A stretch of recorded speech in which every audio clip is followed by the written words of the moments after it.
I was sitting in the living room of my small house when the phone rang. It was an unknown number, but something inside me told me I had to answer. On the other end, a cold, professional voice asked if I was Margaret Sullivan. I confirmed with a lump in my throat. The woman from the bank informed me that my name was in the system for delinquent debtors and that I had an overdue auto loan for $42,000. I felt as if the floor had disappeared beneath my feet. I had never bought a car. I had never signed any contract. My hands began to shake as I held the phone.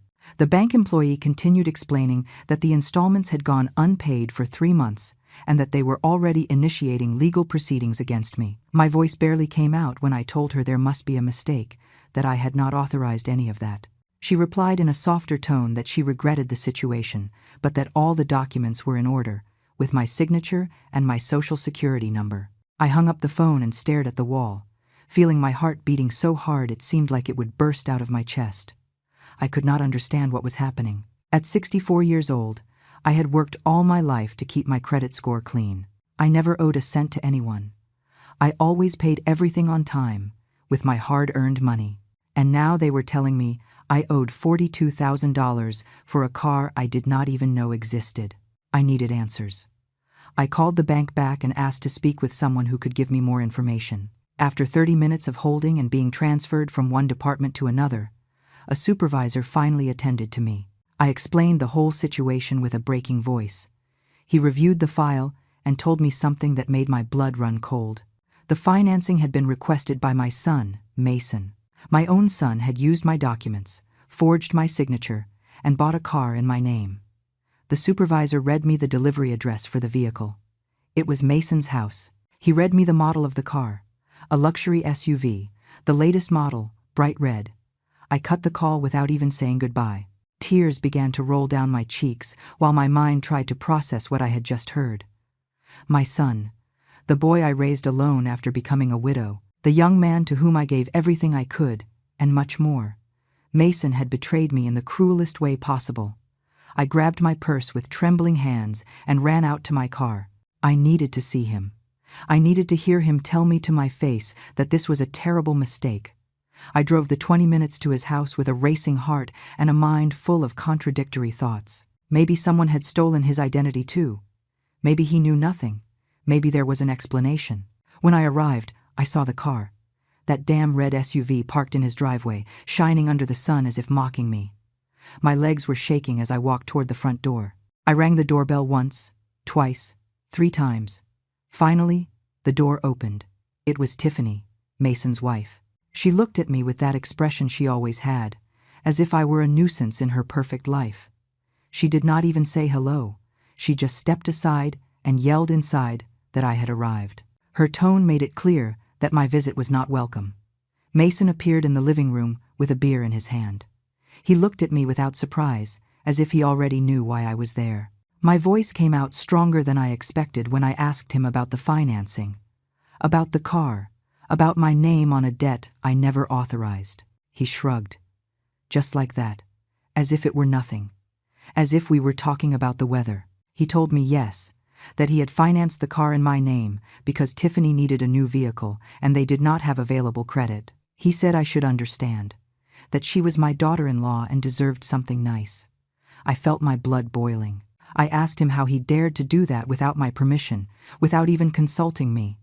He let out a short, bitter laugh. He told me that I was not using my credit for anything anyway, that he just took advantage of something I had available, that I should be happy to be able to help my family. Tiffany intervened from the couch, where she was looking at her phone without paying attention to me. She said, I had always been a present mother, and now it was time to prove that love by paying the car installments, that they were going through a difficult time financially, and that I, as the grandmother of their children, should support them. I could not believe what I was hearing. I told them the bank was suing me, that my credit was ruined, that I did not have that money. Mason replied coldly that I needed to get it then, because if I did not pay, the problem was mine, not theirs. He said the car was already in my name on the papers and that legally I was the responsible party. I tried to make him listen to reason. I reminded him of everything I had done for him, how I worked 3 jobs simultaneously when he was a child to give him an education, how I paid for his entire college tuition, how I helped him when he got married, when his first child was born, when he needed money for the down payment on his house. I reminded him of every sacrifice, every sleepless night, every meal I skipped so he could have a full plate. He looked at me with indifference and told me that was what mothers did, that it was my obligation to have raised him, that he did not ask to be born and that I chose to have him, so I should not charge him anything now. His words were like daggers straight to the heart. Tiffany got up from the couch and approached me. She told me I was being dramatic, that I was blowing everything out of proportion, that the car cost only $800 a month, and that with my Social Security check, I could pay it perfectly, that I should stop playing the victim and think about my grandchildren, who deserved to have a mother who came to pick them up in a decent car. I stared at her. That woman I welcomed into my family with open arms, the one I helped when she got pregnant and did not even have money for medical checkups, the one for whom I paid for the baby shower, the baby clothes, the diapers for months. That same woman was now demanding I pay for her luxury car while treating me as if I were a burden. I left that house without saying another word. There was nothing I could say to them that would make a difference. They had already decided that I was their source of money, their solution to all their financial problems. And the worst part was realizing that this had not been a mistake. It had been planned. It had been intentional. I drove back to my house with tears blurring my vision. I had to pull over twice on the way because I could not see well. When I finally arrived, I sat in my car for almost an hour, simply crying. Crying for the betrayal. Crying for the ingratitude. Crying because the son I loved more than my own life had used me as if I were worth nothing. That night I could not sleep. I sat in the kitchen, staring at the walls, trying to understand how I had reached this point. How my own son had become someone so cruel, so selfish. The hours passed slowly while my mind went over every moment, every sacrifice I had made for him. The next morning, I decided to check my bank accounts. Something told me the car was not the only thing. I opened my laptop with trembling hands and logged into my account. What I saw knocked the wind out of me. My savings account, where I kept my emergency fund, was almost empty. I had had $12,000 saved. Money I had gathered over years, penny by penny. Now only $300 remained. I stared at the screen without being able to blink, feeling the world crumbling around me. I checked the transaction history. There were constant withdrawals over the last 6 months, amounts of $500, $700, $1,000, all made at ATMs near Mason's house, all made with my debit card, the card I kept in my wallet and had never lent to anyone. But then I remembered something. A year ago, Mason asked to borrow my card because he said he needed to make an urgent deposit into my account. I gave it to him without thinking twice. He was my son. I trusted him. He returned it to me that same day. I never suspected he had made a copy. I never imagined he had discovered my PIN by watching me when I used it. I kept checking. I opened my email inbox and searched for messages from the bank that I might have ignored. I found dozens of notifications I had overlooked, thinking they were just junk mail. But they were not. They were alerts for requested loans, for open lines of credit, for suspicious movements. My heart beat faster and faster. I logged into my personal credit report portal. Everything was there. Besides the financing for the car for $42,000, there were 3 more personal loans. One for $8,000, another for $5,000, and one more for $12,000, all approved in my name, all with my supposed signature, all delivered to an account that was not mine. I did the math with shaking hands. In total, I owed $67,000, money I never saw, money my son had stolen from me using my identity, my trust, my mother's love. I got up from the chair, feeling my legs could not support me. I walked to the bathroom and threw up. The shock was so great my body could not process it. I sat on the bathroom floor for I do not know how long, hugging my knees, feeling my whole life falling apart. When I managed to stand up, I washed my face and returned to the computer. I needed to know more. I logged into my credit card company account. I had forgotten I had a credit card I barely used with a $10,000 limit the bank had offered me years ago. The card was maxed out, $10,000 spent. I checked the transactions and felt rage beginning to replace the pain. purchases at luxury clothing stores, expensive restaurants, a jewelry store, an electronics store, everything near Mason's house. Everything in the last 4 months.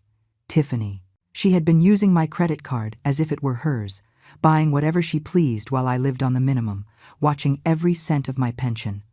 I printed all the documents, every statement, every transaction, every loan. I organized them in a folder while tears fell on the papers.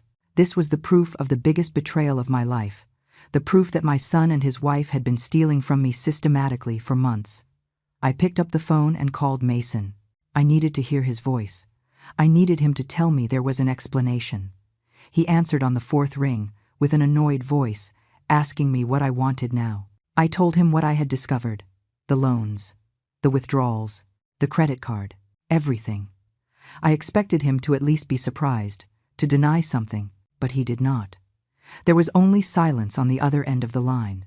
Finally, he spoke. He told me I owed it to him, that he had calculated all the money I owed him for bringing him into the world without his consent, that every penny he had taken was part of what I owed him for forcing him to exist. His words were so cold, so calculated, they did not seem to come from my son. I asked him how he could say that, how he could justify stealing everything I had. He laughed, a bitter laugh that pierced my soul. He told me I was a dramatic old woman, that he was not stealing anything because everything I had should be his anyway, that when I died, he would inherit it, so he was just advancing the inevitable. Tiffany took the phone. She told me to stop bothering her husband, that he was very stressed because of me, that if I had been a better mother and given them money when they needed it, they would not have had to take these measures. She blamed me for their theft. She made me responsible for their lack of morals. I told her I was going to report them, that they were not going to get away with it. She laughed and told me to try, that they had all the documents with my signature, that before the law I had authorized everything, that no one was going to believe me, that my own son had robbed me, that I would just look like a crazy old woman trying to take money away from her family. I hung up the phone before she could keep talking. My hands were shaking with rage. But there was something more than rage. There was determination. They thought I was weak, that I was an easy victim. They thought they could destroy me and that I would simply accept it in silence. They were wrong.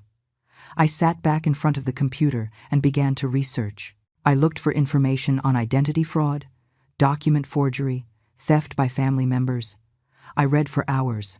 I took notes. I learned about my rights, about the laws, about the legal processes I could initiate. It was 3 a.m. when I finally closed the computer. I had a plan. It would not be easy, but I had to do it. Not just for me, but for any other mother being abused by her own children. I had to prove that a mother's love did not mean being a bottomless bank. That family was no excuse for abuse. The next morning, I heard a knock on my door. It was Barbara, my neighbor of a lifetime. She had noticed my car had been parked all day yesterday and got worried. When I opened the door, she must have seen my state because she immediately hugged me. I told her everything, every detail of the betrayal, every lie, every theft. I cried in her arms like I had not cried in years. Barbara listened in silence, stroking my hair as if I were her own daughter. When I finished speaking, she looked me straight in the eyes. She told me she knew a lawyer. Arthur was his name, an honest man who had helped her sister in a similar case. She told me I could not let Mason and Tiffany get away with it, that I deserved justice, that I deserved to get my life back. Barbara insisted on accompanying me to see the lawyer. That same afternoon, we were sitting in a small office downtown. Arthur was a man of about 50, with gray hair and a kind but serious look. He offered me coffee and sat across from me with a notebook in hand. I told him the whole story from the beginning. I did not omit any detail. I showed him all the documents I had printed, the bank statements, the suspicious transactions, everything. He listened attentively, taking notes, stopping occasionally to ask specific questions. When I finished speaking, Arthur put his pen down on the desk and looked at me with an expression mixing indignation and determination. He told me that what Mason and Tiffany had done was a serious felony. Fraud, document forgery, identity theft, embezzlement. The words sounded so serious, so definitive. He explained that the process would not be quick or easy, that we would have to prove I had not authorized any of those transactions, that we would need solid evidence. But he assured me we had a strong case and that he would do everything possible to help me. I asked him with a trembling voice how much all this would cost me. I had no money. My account was empty. I was in debt up to my neck because of my son. Arthur smiled sadly and told me we would work with a payment plan. That the important thing now was to stop the bleeding and recover what we could. We left that office with a clear plan. First, we were going to request security footage from all the banks where the suspicious transactions had been made. Second, we would file a formal fraud report with the authorities. Third, we would request a protective order to prevent Mason and Tiffany from accessing anything related to me. Barbara held my hand while we walked to the car. She told me I was brave, that I was doing the right thing. But I did not feel brave. I felt destroyed. I felt like a mother who had failed to raise a good man. I felt guilty for having to report my own son. That night, alone in my house, I began to remember. I could not help it. The memories came like waves, one after another, hitting me without mercy. I remembered when Mason was 8 years old and got gravely ill. We spent 3 weeks in the hospital. I slept in a chair next to his bed, without moving, watching every breath. I took out loans to pay for the treatment. I went into debt up to my ears. But I saved him. I did what any mother would do for her child. I remembered his high school graduation, how his eyes shone when he received his diploma, how he hugged me and told me everything was thanks to me, that I was the best mother in the world. I cried with happiness that day. I thought all the sacrifice had been worth it. I remembered when he met Tiffany. He was so in love, so hopeful. I had my reservations about her from the beginning, something in her gaze I did not like. But I kept silent. I did not want to be that meddling mother-in-law. I wanted my son to be happy, so I welcomed her with open arms. I gave her my affection. I treated her like a daughter. I remembered when my first grandson was born. Mason called me crying with emotion to tell me I was a grandma. I ran to the hospital. I saw that tiny baby and felt my heart expand. I thought this would unite us more as a family. I never imagined that years later, that same son would use my grandchildren as an excuse to justify robbing me. I cried all night, hugging an old photo of Mason when he was a boy. That sweet boy who hugged me before sleeping. That boy who told me that when he grew up he was going to take care of me. Where had that boy gone? At what moment did he become this man who saw me as an ATM? The next morning, Arthur called me. He had obtained something important. The banks had agreed to hand over the security footage. He asked me to go to his office immediately. Barbara accompanied me again. When we arrived, Arthur had his laptop open on the desk. I sat down, and he began to play the videos. I felt my stomach turning with every image. There was Mason. In the first video, entering the bank with my ID in hand, approaching the teller with a confident smile, handing over documents, signing papers. The executive reviewed everything and nodded. My son was forging my signature in front of the cameras, acting as if it were the most normal thing in the world. The second video was even worse.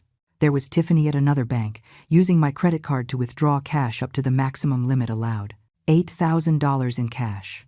The teller counted the bills while Tiffany smiled, putting the money in her designer purse, probably also bought with my money. The third video broke me completely. It was Mason again, this time at the car dealership.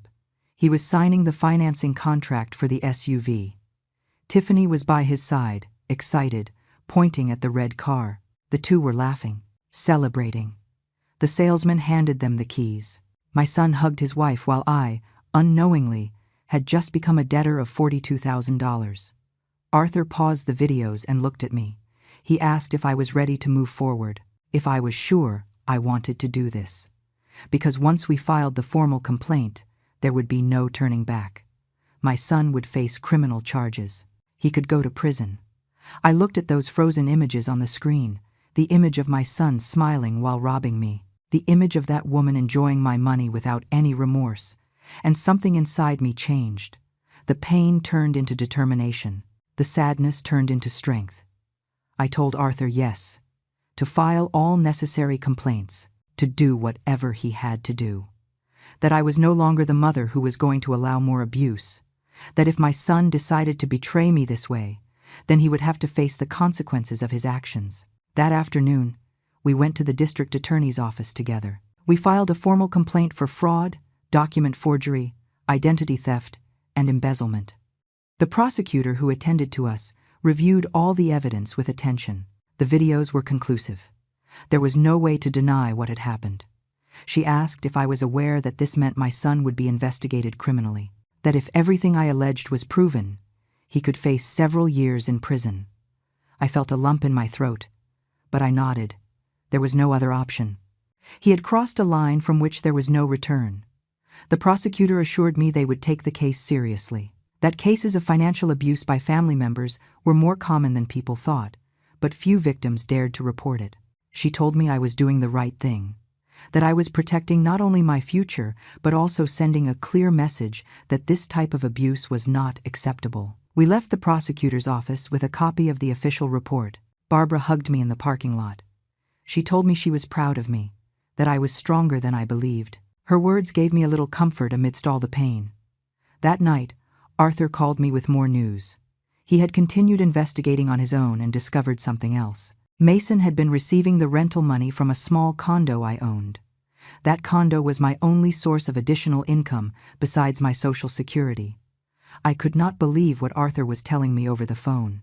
The condo I rented generated $500 a month, money that supposedly my son deposited into my account every month since he had offered to manage that property to make my life easier. I trusted him completely. But according to Arthur's investigation, those deposits never reached my account during the last 8 months. $4,000 that simply disappeared. Mason had been collecting the rent in my name and keeping every cent. The tenant paid punctually, but the money went straight into my son's pocket. I felt rage rising up my chest like boiling lava. It was not enough to have stolen my savings, to have forged loans, to have used my cards. He was also stealing the only extra income I had to survive. Every month, while I counted pennies to buy food, he spent my rental money on who knows what whims. Arthur explained that this was another charge we could add to the complaint: misappropriation of funds. He told me the next day we would go speak directly with the tenant to get his testimony and payment receipts. We needed proof that the money had been paid but never reached me. That night I did not sleep at all. My mind would not stop spinning. I started wondering what else there could be. What other lies? What other thefts? If Mason had been capable of doing all this, what else was he hiding? The next morning, Arthur picked me up early. We went together to the condo I rented. It was half an hour from my house, in a quiet neighborhood. The tenant was an older gentleman named Mr. Henderson, a hard-working and honest man who had always paid on time. When I explained the situation, Mr. Henderson turned pale. He showed me all his payment receipts. Indeed, he had paid religiously every month. $500 in cash directly to Mason, who gave him a handwritten receipt. Mr. Henderson never suspected anything because my son always told him he was the one managing the property for me. Mr. Henderson apologized repeatedly, although he was not to blame at all. He told me if he had known I was not receiving the money, he would have come directly to find me. I assured him he had done nothing wrong, that the victim was not just me but also him, who trusted he was fulfilling his obligation. Arthur took photographs of all the receipts, each one signed by Mason, each one with his clearly recognizable handwriting. This was irrefutable evidence that my son had been systematically diverting the money that belonged to me. Back in the car, Arthur told me something that froze me. He asked if Mason had access to anything else of mine: properties, investments, accounts. I told him no, just that condo. But then I remembered something that made me feel a void in my stomach. 2 years ago, when my husband died, he left a small life insurance policy, $50,000. I invested that money in a fund that gave me monthly interest. It was not much, but it helped. Mason had convinced me that he could handle that investment better than I could, that he understood more about finances. As always, I trusted my son. I asked Arthur to investigate that investment immediately. He made some calls from the car, while I felt panic growing inside me. After 20 minutes that felt like hours, Arthur hung up the phone and looked at me with a grave expression. The investment had been liquidated 6 months ago. The $50,000 had been transferred to a bank account, but it was not my account. It was an account in Mason's name. My son had forged my authorization to liquidate the investment and transfer all the money to his name. I was left speechless, breathless. $50,000. The last memory of my husband. The money that was going to secure my old age. The fund that gave me peace of mind in case of emergencies. Everything had been stolen by my own son. Arthur grabbed my hand as I started to hyperventilate. He told me to breathe, that everything was going to be okay, that we were going to recover that money. But I could not calm down. It was too much. It was too much betrayal, too much cruelty, too much pain. We arrived at his office, and he made me tea while I tried to process everything. He made more calls, requested more documents, added more charges to the complaint. The list of crimes committed by Mason grew with every passing hour. While we waited for answers, I began to remember signs I had ignored. Strange conversations, moments when Mason had asked me to sign papers, unimportant ones. Occasions when he had told me not to worry about checking statements because he had already done it for me. Everything had been part of a calculated plan to rob me of everything I had. I remembered once, a year ago, when Tiffany had casually told me I was a lucky woman to have so much money saved. At that moment, I did not give importance to the comment, but now I realized she already knew exactly how much money I had. They were already planning how to take it from me. Arthur's phone rang. It was the investment company. They confirmed that indeed the liquidation had been processed with documents that seemed to be in order. But now, with our report, they were reviewing the authenticity of the signatures. The representative told Arthur that the signatures looked suspicious when compared to my real signature in their old files. This meant we could prove that Mason had forged my signature again, that he had committed fraud on a much larger scale than we imagined. Arthur explained that this significantly raised the severity of the charges. We were no longer talking just about some loans. We were talking about massive, systematic fraud planned for years. That afternoon, while going back home with Barbara, she asked me how I felt. I told her the truth. I felt empty. I felt as if I had lost my son a long time ago and was just realizing it. The Mason I knew, the boy I raised, had died. In his place was a stranger. A criminal. Someone capable of destroying his own mother without blinking. Barbara hugged me and cried with me. She told me I had the right to feel pain, to feel rage, to feel betrayal, but that I also had the right to defend myself. That I was not a bad mother for protecting myself. That love did not mean allowing abuse. That night, Mason called me. His number appeared on my phone, and I felt my heart racing. I hesitated to answer, but finally, I did. I needed to hear what he had to say. His voice sounded annoyed, almost angry. He told me he had received a summons from the district attorney's office, that I had reported him, that how did I dare do that to my own son. There were no apologies. There was no regret, only indignation, because I had dared to defend myself. I told him with a firm voice that he had stolen everything from me, my savings, my inheritance, my peace of mind, my future. That he had forged documents, he had committed fraud, he had destroyed my name, and that now he was going to face the consequences of his actions. Mason laughed sarcastically. He told me I had no proof of anything, that he had been careful, that all documents had my signature, and that before any judge, it would look like I had authorized everything. He told me I was just making a fool of myself, and the only thing I would achieve was looking like a crazy old woman accusing her son for no reason. I replied that I had all the necessary proof, the security videos from the banks, the testimonies of employees, the expert analysis of forged signatures, the rental receipts, everything.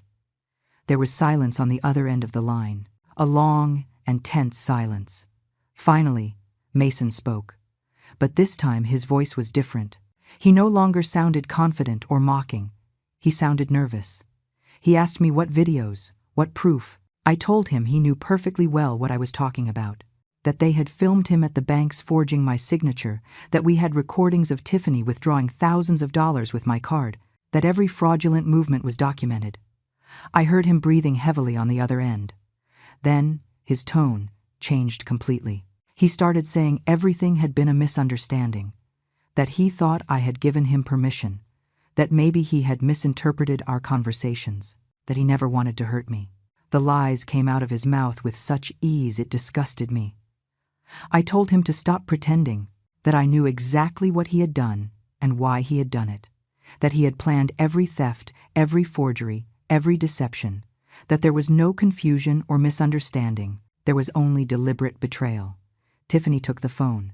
She was screaming. She called me a bitter old woman, selfish, bad mother, said I was destroying my own family for money, that my grandchildren would suffer because of me, that if Mason went to prison, I would never see those children again. She was using my grandchildren as a weapon, as emotional blackmail. I replied with a calm I did not know I had. I told her she had destroyed this family when she decided to manipulate my son to rob me, that if my grandchildren suffered, it was because of their parents' decisions, not mine, that I had tried to build a healthy family, but they had poisoned it with their greed. She kept shouting insults, but I hung up. I had nothing more to discuss with that woman. I had nothing more to discuss with either of them. Now I only had to wait for justice to do its job. The following days were a storm of legal activity. Arthur worked tirelessly. We filed requests with all banks to freeze Mason and Tiffany's accounts until the case was resolved. We requested the preventive seizure of the red SUV. We asked for a restraining order so neither of them could approach me or my properties. The prosecutor assigned to the case was a woman named D.A. Harper. She was about 40 years old and had a penetrating gaze that inspired confidence. She summoned me to her office to review the whole case in detail. We spent 3 hours going over every document, every piece of evidence, every testimony. D.A. Harper told me something I will never forget. She told me that in her 20 years as a prosecutor, she had seen dozens of cases like mine. Children abusing elderly parents, relatives stealing inheritances, spouses emptying accounts, but that very few victims dared to report, that the majority preferred to suffer in silence out of fear, shame, or a misplaced sense of family loyalty. She told me I was doing something important, that my case could set a precedent, that it could help other people in similar situations find the courage to defend themselves. Her words gave me strength I did not know I needed. D.A. Harper explained the process ahead. First, they would summon Mason and Tiffany for formal questioning. They would show them the evidence. They would give them the opportunity to confess or hire their own lawyers. Depending on their answers, the case could go to trial or they could accept a deal. She asked me what I wanted to happen. If I sought only to recover my money, or if I wanted them to face full criminal charges. I looked her straight in the eyes and told her I wanted both. I wanted my money back, but I also wanted them to pay for what they did. I wanted them to understand that their actions had consequences. A week later, Arthur called me excited. The bank had seized the red SUV. The police had gone to Mason's house with a court order and taken the car away. Tiffany had come out screaming into the street, making a scene in front of all the neighbors. But there was nothing she could do. The vehicle would be auctioned and the money would go to pay part of the debt they had generated in my name. I felt relieved, but also strange. Seeing my son suffer consequences broke my heart, even knowing it was necessary. It was as if two parts of me were in constant war. The mother who wanted to protect her son and the woman who needed to protect herself. Barbara kept visiting me every day. She brought food, sat with me, listened when I needed to talk. One day she told me she had heard other neighbors commenting on my situation. At first, I got scared, thinking they would judge me. But Barbara told me it was quite the opposite. The neighbors admired my courage. Some even confessed they had lived through similar situations but never dared to do anything. One of them, a lady named Dorothy, came to visit me one afternoon. She told me through tears how her son had stolen $25,000 from her retirement account and she never reported him. She lived with that burden of pain and resentment for 5 years. I told Dorothy it was never too late to seek justice, that she also deserved to be defended. I gave her Arthur's number. I do not know if she finally called him, but I hope so. No one should live being a victim of their own family. 2 weeks after the complaint, the official summons for Mason and Tiffany arrived. They had to present themselves at the DA's office for formal questioning. Arthur told me it was likely they would bring a lawyer, that they would prepare to defend themselves, that this was going to get more complicated. The day of the interrogation, I did not have to be present, but Arthur called me that afternoon to tell me what had happened. Mason and Tiffany had arrived with an expensive lawyer, one of those who charge $300 an hour. The lawyer had tried to argue that everything had been a family misunderstanding, that I had given them verbal permission to use my credit. But when DA Harper showed them the security videos, the expert analysis of forged signatures, the bank testimonies, everything collapsed. The lawyer asked for a recess to speak with his clients. When they returned, their strategy had changed. Now they alleged that Mason had serious financial problems and that he had acted out of desperation, not malice. DA Harper did not accept those excuses. She showed them the evidence of the $50,000 from the liquidated investment. She showed them the receipts of the diverted rent for 8 months. She showed them the luxury purchases on the credit cards. This was not desperation. This was systematic greed. The lawyer finally asked to negotiate a plea deal. He proposed that Mason and Tiffany return all the stolen money within 2 years in exchange for dropping criminal charges. DA Harper told them that proposal would have to come from me, that I was the victim, and I decided. Arthur asked me what I wanted to do. He explained the options. If I accepted the agreement, I would recover my money faster and avoid a long and painful trial. But Mason and Tiffany would not have criminal records and basically would go free. If I rejected the agreement, the case would go to trial. They could face prison, but the process would be long, stressful, and there was no guarantee I would recover my money soon. I asked for time to think. That night I did not sleep. I thought about my grandchildren, about how this would affect them. I thought about Mason, about the boy he was, about the man he turned into. I thought about my future, my stability, my dignity. The next morning, I called Arthur and gave him my answer. I would not accept the agreement, not while they continued without showing a shred of real remorse, not while they continued treating me as if I were the guilty one. I wanted the case to move forward. I wanted them to face all the consequences of their actions. Arthur respected my decision and communicated it to DA Harper. The prosecutor called me personally to tell me she understood my stance and would do everything possible to achieve justice. She explained that now the deep investigation phase would begin. Experts would analyze every forged signature. Auditors would review every transaction. Witnesses would be called to testify. Meanwhile, the precautionary measures remained in effect.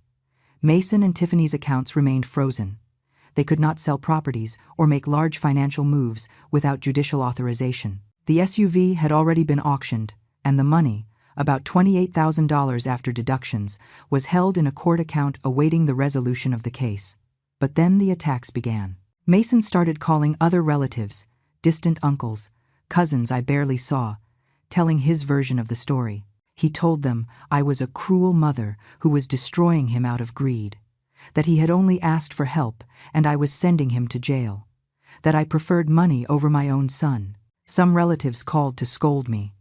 They told me how I could do that to Mason, that family forgives everything, that I was a disgrace. Every call was like a stab wound, but it also showed me who those people really were. None asked for my version. None wanted to know the truth. They just judged and condemned me without listening. There were 2 exceptions. My cousin Janet, with whom I had not spoken in years, called me one day. She had heard rumors and wanted to know the truth directly from me. I told her everything in great detail. She cried listening to me. She asked for forgiveness for having been absent so long. She told me she had lived something similar with her brother and understood my pain perfectly. Janet became an unexpected support. She started visiting me often. She helped me with groceries. She accompanied me to appointments with Arthur. She was simply there when I needed to talk. Together with Barbara, they formed a circle of protection around me. They reminded me I was not alone, that there were people who valued me. One afternoon, while Janet and I were having coffee in my kitchen, the doorbell rang. It was a woman I did not know. She introduced herself as a court-appointed social worker. She came to do an evaluation of my situation as part of the legal process. She needed to verify that I was in adequate mental condition to carry out the complaint. I felt offended at first. Were they questioning my sanity? But the social worker, a kind lady, explained it was standard procedure in family fraud cases. Mason's lawyer had suggested I might be confused due to my age, that maybe I suffered from memory problems. It was another dirty tactic to discredit me. The evaluation lasted almost 2 hours. She asked questions about my daily life, my memory, my activities. She asked me to remember dates, to do some simple mental exercises. In the end, the social worker smiled and told me I was perfectly lucid and competent, that my memory was excellent, and clearly I knew exactly what I was doing. Her report would be added to the case file. A small victory, but important. It meant they could not use my age to disqualify my testimony, that my words would have full weight before the judge. Days later, Arthur summoned me urgently to his office. When I arrived, he had a serious expression. He showed me some documents he had just received. It was a countersuit filed by Mason's lawyer. My son was suing me. I could not believe it. The lawsuit alleged that I owed money to Mason, that for years he had spent his own money taking care of me, buying me things, paying my expenses, that the loans he took were to cover my debts that I refused to pay, that he deserved to be compensated for all those years of supporting me. It was so absurd, so full of lies, that it would make me laugh if it weren't so painful. Arthur assured me this lawsuit had no basis. It was a desperate tactic to confuse things, to make it seem like there was a mutual dispute instead of unilateral fraud. But it would not work. The evidence against me was non-existent. The evidence against Mason was overwhelming. However, this meant more time in court, more emotional wear, more money on lawyers. Mason was trying to exhaust me, to make me give up out of fatigue. But I was more determined than ever. If he wanted war, he would have it. While all this occurred in the legal realm, my daily life had become chaos. Banks called me constantly about the debts in my name. Although Arthur had managed to temporarily suspend collections while the case was resolved, my credit score was destroyed. I could not take out even a small loan if I needed it. My name was tarnished. I had to sell some jewelry I had, memories of my husband, to pay the minimum installments on some debts and prevent the situation from worsening. Every piece I sold broke my heart. They were the last gifts my husband had given me before dying, but I had no choice. I needed to survive. One night, while checking my almost empty bank accounts, I broke down. I cried like I had not cried in weeks. I felt defeated, exhausted, completely destroyed. Barbara found me like that, sitting on my kitchen floor, surrounded by papers and receipts, crying uncontrollably. She sat beside me and hugged me. She said nothing at first. She just let me cry. When I finally calmed down, she helped me up, made me tea, and forced me to sit at the table. She looked me straight in the eyes and told me something that changed my perspective. She told me I had already won, that even if the courts had not given their final verdict, I had already triumphed, because I had defended myself, because I had stood up, because I had said no to abuse. That, she told me, was the true victory. The rest was just formality. Her words gave me a respite in the middle of the storm. She was right. Regardless of what happened in court, I had already recovered something invaluable, my dignity. I was no longer a silent victim. I was a woman fighting for what was right. The next day, D.A. Harper called me with important news. The experts had completed the handwriting analysis. The result was conclusive. All signatures on loan documents and contracts had been forged. The margin of error was less than 1%. This was irrefutable scientific evidence that Mason had committed fraud. Furthermore, auditors had tracked every stolen dollar. They had found exactly where the money had gone: luxury purchases, trips, expensive restaurants, a home entertainment system that cost $5,000, designer clothes. They had even paid for Tiffany's birthday party, which cost $3,000. Everything documented, everything provable. D.A. Harper told me that with this evidence, the case was practically won. That if this went to trial, there was no way Mason and Tiffany could escape a conviction. She asked me again if I wanted to consider a deal now that we held all the cards. I asked what kind of deal would be possible now. She explained that given the strength of the evidence, we could demand much more favorable conditions. Immediate return of all money, plus interest, a public apology, community service, probation with supervision, and most importantly, admission of guilt permanently recorded. I thought about it for days. I spoke with Arthur, with Barbara, with Janet. Everyone supported me in whatever decision I made. Finally, I decided I would hear the formal proposal from Mason's lawyer, but I had my own conditions, and I would not negotiate any of them. The negotiation meeting took place in a courthouse conference room. I was sitting next to Arthur. On the other side of the table were Mason, Tiffany, and their lawyer. D.A. Harper was present as official mediator. It was the first time I saw my son face to face since the legal process had started. Mason looked haggard. He had lost weight. He had deep circles under his eyes. Tiffany, on the other hand, looked at me with pure hatred. Her eyes were two daggers aimed at me. Neither of them greeted me. The silence in that room was so dense you could cut it with a knife. Mason's lawyer began to speak. He proposed that his clients would return all documented stolen money, the $67,000 of fraudulent loans, the $12,000 from the savings account, the $4,000 from the diverted rent. In total, $83,000. But he did not mention the $50,000 from the liquidated investment. Arthur immediately pointed out that omission. The lawyer hesitated. He said those $50,000 were a separate issue, that there was ambiguity about whether my husband had wanted that money to go to Mason eventually. It was a blatant lie, and everyone in that room knew it. D.A. Harper intervened firmly. She showed them the investment documents again, my name as sole beneficiary, the forged signatures on the liquidation authorization. There was no ambiguity whatsoever. That was theft, period. The lawyer had to back down and add those $50,000 to the proposal. $133,000 in total, but I had my own demands. Not only did I want the money back, I wanted the interest that money would have generated if it had been in my accounts. I wanted compensation for the damage to my credit. I wanted them to pay the debts they had generated in my name directly, not give the money to me so I would pay them. And I wanted something else. I told them, looking directly at Mason, that I wanted an apology. A real apology, notarized, where they admitted every single thing they had done, every lie, every theft, every forgery, and that apology be a permanent part of the court record. Tiffany exploded. She got up from the chair screaming that I was crazy if I thought she was going to apologize, that she had done nothing wrong, that I was a bitter old woman who could not stand seeing her son happy, that all this was out of envy because they had a better life than mine. D.A. Harper asked her with a firm voice to sit down and shut up. She reminded her she was facing serious criminal charges, and her attitude was not helping at all. Tiffany let herself fall into the chair, but kept glaring at me. Mason finally spoke.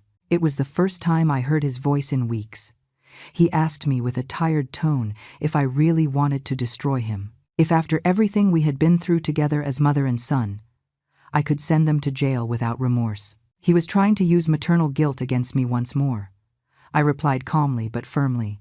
I told him it was not me who had destroyed him, that he only destroyed himself the day he decided stealing from me was acceptable, that I was not sending him to jail, his own actions had put him there, that every decision he made had consequences and now he had to face them. I reminded him of everything he had done, not as reproaches, but as facts.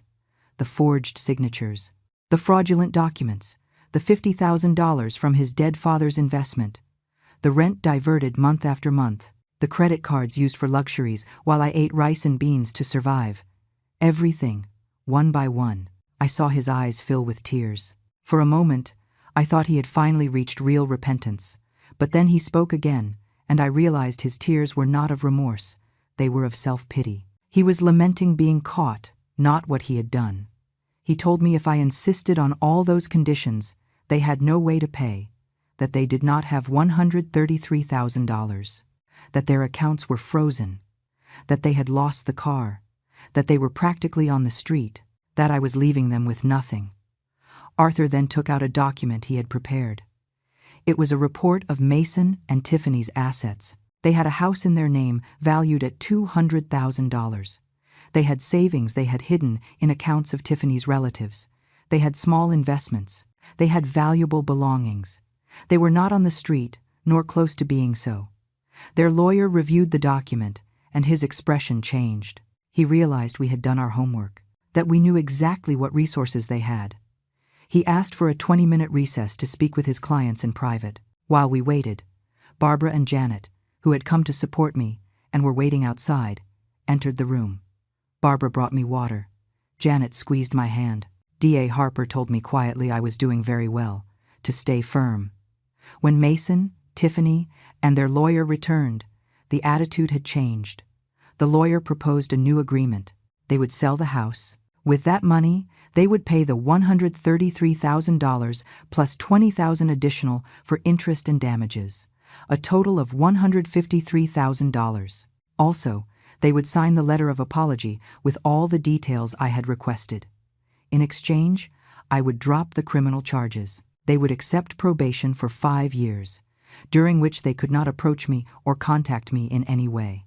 If they violated any term of the agreement, they would automatically face full criminal charges without possibility of a new deal. Arthur looked at me, awaiting my answer. I asked for a moment to think. I stepped out of the room with him, and we spoke in the hallway. He explained it was a very favorable agreement, that I would recover more money than I had lost, that they would have probation records, which was no small thing, that I would have legal protection against any future approach. But he also warned me that if I rejected this and the case went to trial, although we would probably win, the process would last at least another year, and there was no guarantee Mason and Tiffany would have money after that time to pay. They could declare bankruptcy, they could hide assets. Trial was a gamble. I thought about everything that had happened, about the sleepless nights, about the constant pain, about the betrayal. I also thought about what I wanted for my future. Did I want to remain tied to this conflict for another year? Or did I want to close this chapter and start rebuilding my life? I returned to the room and gave my answer. I accepted the agreement with one additional non-negotiable condition. I wanted Mason and Tiffany to attend mandatory therapy during the entire probation period. Individual therapy for each and family therapy together. I wanted them to face what they had done, not just legally, but also emotionally. The lawyer looked at his clients. Mason nodded wearily. Tiffany seemed furious, but also nodded. They knew they had no other choice. The evidence against them was too strong. If this went to trial, they faced years in prison. This agreement, although tough, was their best exit. D.A. Harper began drafting the formal terms of the agreement. We all waited in silence while she wrote every clause, every condition, every consequence for non-compliance. The final document had 7 pages of specific details. There was no ambiguity whatsoever. Everything was perfectly clear. When the document was ready, D.A. Harper read it aloud completely. Every party listened in silence. Then she asked us to sign. First I signed, with a trembling but determined hand. Then Arthur, as my representative. Then Mason, with his head down, avoiding my gaze. Tiffany signed with such force she almost broke the paper. Their lawyer signed last. D.A. Harper notarized the document and gave copies to each party. She explained that now would come the compliance phase. Mason and Tiffany had 60 days to sell the house and gather the money. During that time, they would remain under the existing precautionary measures. I left that room feeling strange. It was not exactly happiness I felt. It was rather relief, mixed with deep sadness. I had won legally, but I had lost my son in the process. Or maybe I had lost him a long time ago and was just realizing it. Barbara and Janet hugged me in the courthouse hallway. They congratulated me on my courage. Arthur shook my hand and told me I should be proud of myself. D.A. Harper said goodbye with words of encouragement, telling me she would be monitoring compliance with the agreement personally. The following 60 days were a torture of waiting. Every morning I woke up wondering if Mason and Tiffany would really comply, if they would find some way to escape, if they would try some last-minute legal trick. Arthur reassured me constantly, reminding me the agreement was legally binding and any breach would result in immediate criminal charges. At 3 weeks, Arthur informed me Mason's house had been put up for sale. The price was $200,000, a fair market price. I felt strange knowing my son was losing his house because of his own actions. Part of me, that maternal part that never dies completely, felt pity.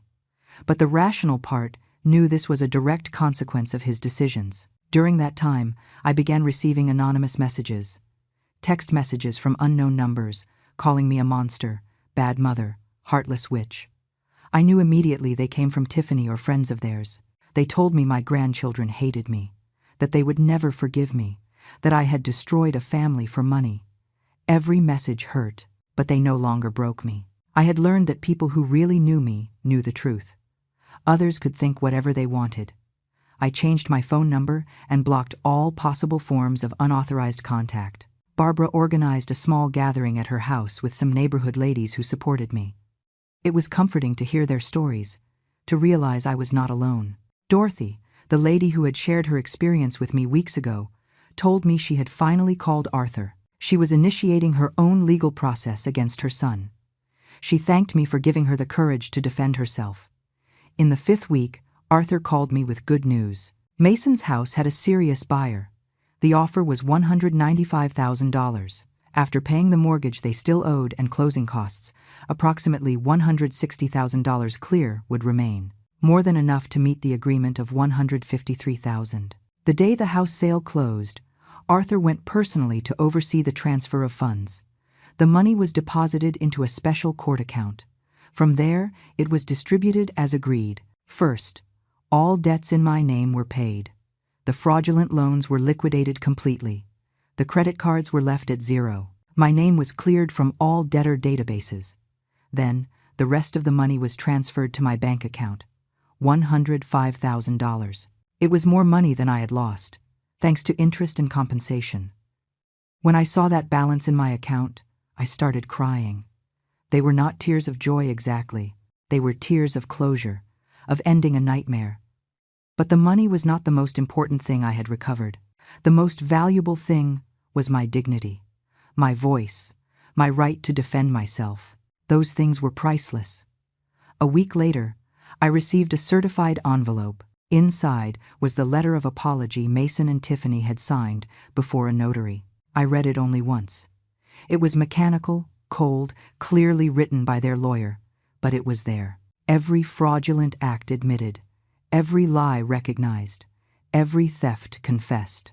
On official paper, with their signatures, permanent in judicial records, I stored that letter in a box, along with all the case documents. I did not read it again. I did not need to. Its existence was enough. Arthur informed me Mason and Tiffany had started the mandatory therapy sessions. The assigned therapist would send monthly reports to the court confirming their attendance and participation. If they missed a single session without valid medical justification, they would violate the terms of the agreement. He also explained the restraining order was active. Mason and Tiffany could not come within 500 meters of me. They could not call me, write to me, contact me in any way. If they did, they would be arrested immediately. This protection gave me peace of mind. I knew I was safe. With the recovered money, I made some important decisions. First, I paid Arthur's fees completely. He had worked tirelessly for me and deserved every penny. Second, I gave a generous gift to Barbara as thanks for all her support. She tried to refuse it, but I insisted. Without her, I do not know if I would have had the strength to keep going. Then, I took a decision that had been hovering over me for weeks. I sold the condo I rented out. I no longer wanted to have properties to manage. I no longer wanted to worry about tenants or maintenance. I wanted to simplify my life. The condo sold for $75,000, money I invested safely in a fund that gave me guaranteed monthly interest. With part of the recovered money and the condo money, I bought a smaller house in a quiet neighborhood on the other side of the city, far from where Mason lived, far from painful memories. A new place for a new beginning. The house had 2 bedrooms, a small garden, and lots of natural light. It was perfect for me. Barbara moved to a house near mine. She said she was not going to leave me alone in a new area. Janet also started visiting me regularly. The 3 of us became inseparable. We created our own chosen family, a family based on respect, genuine affection, and mutual support. I began attending a support group for victims of family financial abuse. It was a small group that met every week at a community center. There I met other people who had gone through similar situations. Listening to their stories helped me process my own pain, and sharing my story helped others feel less alone. One woman in the group, a 70-year-old lady named Alice, told me her daughter had stolen her pension for 5 years. She never reported her. She lived with that burden of resentment and pain every day. I suggested she speak with Arthur. I gave her his number. I do not know if she did, but I planted a seed. Sometimes that is all we can do. As weeks passed, I started sleeping better. The nightmares diminished. The constant knot in my stomach began to loosen. I started enjoying small things. Drinking coffee in my garden in the mornings. Reading books I had left abandoned. Cooking meals I liked without worrying about stretching every dollar. One afternoon, while watering the plants in my new garden, I realized something important. I realized I was smiling. A genuine smile, not forced. I had not smiled like that in months. It was a simple moment, but profound. It showed me I was healing, that life after betrayal was possible. 3 months after the agreement, D.A. Harper called to inform me. Mason and Tiffany had complied with all terms so far. They attended therapies. They had not violated the restraining order. They had paid all agreed money. The case was officially closed from a judicial standpoint. She asked me how I felt. I told her the truth. I felt free. I felt as if I had recovered my life. I felt proud to have defended myself. I felt sad about how everything ended, but at peace with my decisions. 6 months after the entire legal process concluded, my life had found a completely new rhythm. I woke up every morning in my small but cozy house, without the weight of anxiety that had crushed me for so long. The sun came through the windows, illuminating every corner, as if the light itself wanted to remind me I had left the darkness behind. I had started doing things I never had time to do when I was constantly worried about money or pleasing my son. I enrolled in a painting workshop for seniors at the community center. I discovered I had a certain knack for landscapes. Nothing professional, but it gave me peace and joy. Every brushstroke was therapeutic. Barbara, Janet, and I had formed a group we jokingly called the Invincibles. We met twice a week to have coffee, share meals, simply enjoy each other's company. They had become the sisters I always wanted to have, in the family I chose consciously. The support group for victims of family financial abuse had grown. Now we were almost 20 people. I had become a sort of unofficial leader. I shared my story with new members. I gave them hope that it was possible to defend oneself and recover. Several of them had contacted Arthur and were initiating their own legal processes. One afternoon, while preparing the house for one of our group meetings, the doorbell rang. I opened the door and froze. It was Mason. He was standing in my entryway, with wrinkled clothes, unshaven beard, and red eyes. My first instinct was to slam the door in his face and call the police. He was violating the restraining order. But something in his expression stopped me. It was not the arrogance of before. It was not the coldness. It was something different. He seemed genuinely shattered. He raised his hands in a sign of peace and asked me with a broken voice to please give him 5 minutes. Just 5 minutes to talk. I looked toward the street. His car was parked far away, probably so as not to technically violate the distance limit of the order. I hesitated. Every cell in my body shouted at me to close that door.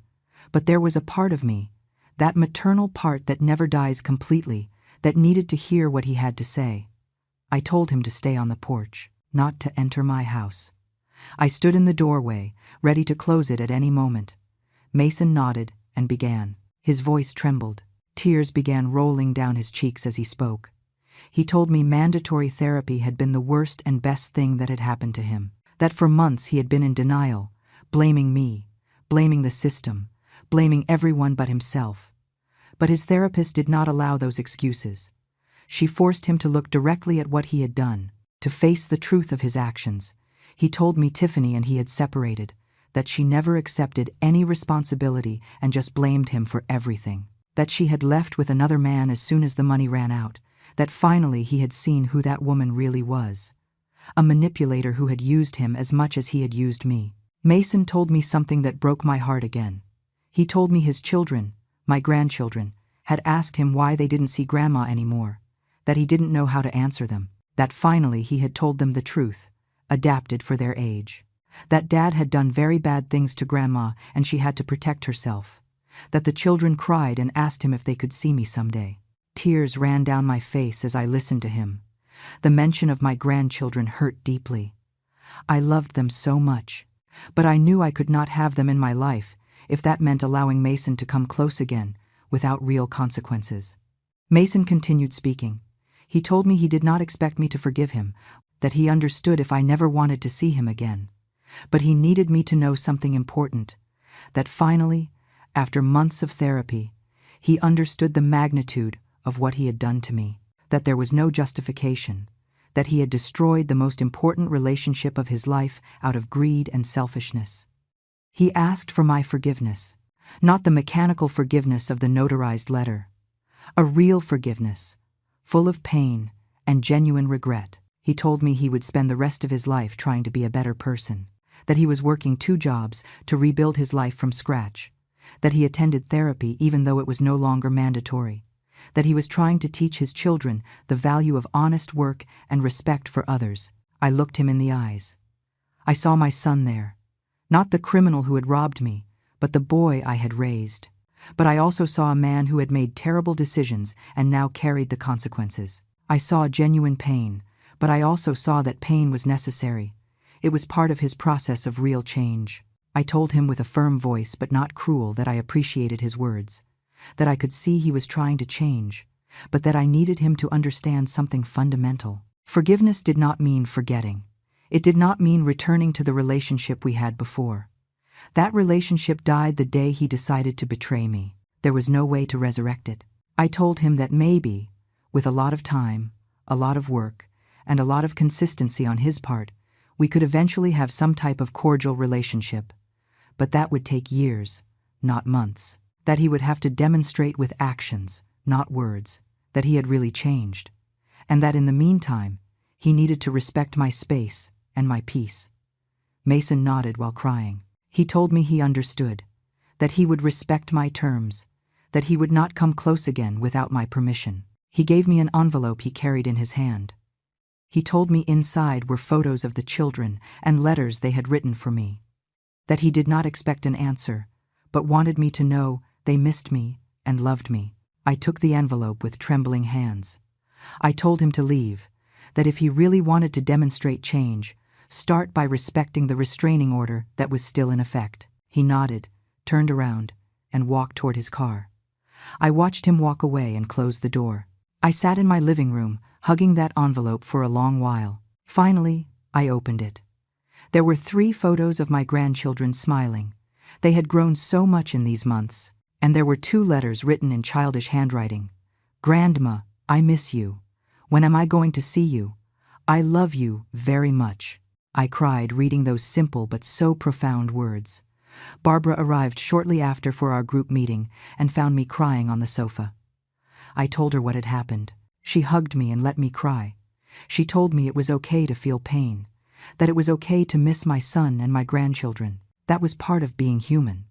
But it was also okay to keep my boundaries, that protecting myself did not make me a bad person. That night, at the support group meeting, I shared what had happened.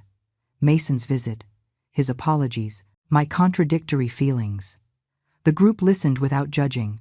Several shared similar experiences. One lady told me something that stuck with me. Forgiveness is for you, not for him. But forgiveness does not require reconciliation. You can forgive and still keep distance. The 2 things can coexist. In the following weeks, I thought a lot about those words. I decided to write a letter to Mason. I did not send it. I wrote it for myself. In it, I expressed everything I felt. The pain, the betrayal, the love that still existed underneath all that, the hope that he really changed. At the end of the letter, I wrote something liberating. I forgive you, not because what you did is okay, but because I need to let go of this weight. But forgiving you does not mean I will trust you again, that you have to earn. I kept that letter in my private drawer. I never sent it because it was not for him. It was my personal declaration of freedom. It was closing that chapter definitely on my own terms. The following months were of deep reconstruction. I continued with my painting classes. I started doing volunteer work at a soup kitchen. I used part of the recovered money to make some improvements to my house, a bigger garden, new paint, comfortable furniture. I turned my space into a true home, not just a house. I also started giving occasional talks at community centers about financial abuse in the elderly. I shared my story, not to generate pity, but to educate and empower. Many people approached afterward thanking me for giving them the courage to defend themselves from similar situations. A year after the legal agreement, DA Harper called to inform me Mason's probation period was about to end. She asked if I wanted to renew the restraining order or let it expire. I thought carefully about my answer. I decided to let it expire, but with a clear registered warning. Any unwanted contact would result in a new immediate order. I felt secure in that decision. I no longer feared Mason. I had recovered my power. If he chose to respect me, fine. If not, I knew exactly how to protect myself. Today, as I write this last page of my story, I sit in my garden with a cup of hot coffee. The sun shines softly. I hear birds singing. Barbara will come in an hour for lunch. Janet will stop by in the afternoon. I have a painting class tomorrow. I have my support group on Thursday. My life is simple now. I have no extravagant luxuries, but I have peace. I have dignity. I have control over my own existence. I have people who value me genuinely, not for what I can give them, but for who I am. Do I miss Mason? Yes. I miss the son he could have been. I miss my grandchildren terribly. But I do not miss the abuse. I do not miss feeling used. I do not miss living with constant fear and anxiety. And never, never will I allow anyone to make me feel that way again. If my story serves anyone, I want it to be this. Family love is no excuse for abuse. Being a mother does not mean being a bottomless bank. Defending yourself does not make you a bad person. Setting boundaries is an act of self-love, not selfishness. I learned that true family is not just blood. It is the one you choose. It is the one that respects you. It is the one that celebrates your victories and holds you in your falls without expecting anything in return. I learned it is never too late to defend yourself, that no matter your age, your history, or how long you have endured abuse, always you have the right to protect yourself and seek justice.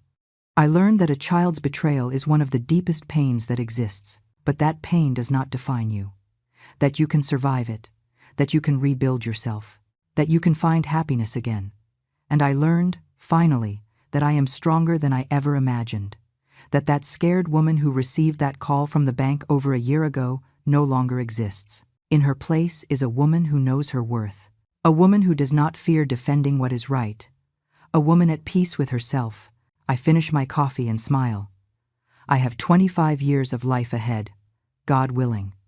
And I plan to live them on my own terms, surrounded by true love, building the life I deserve. This is my story. The story of how my son tried to destroy me, but instead taught me to be unbreakable.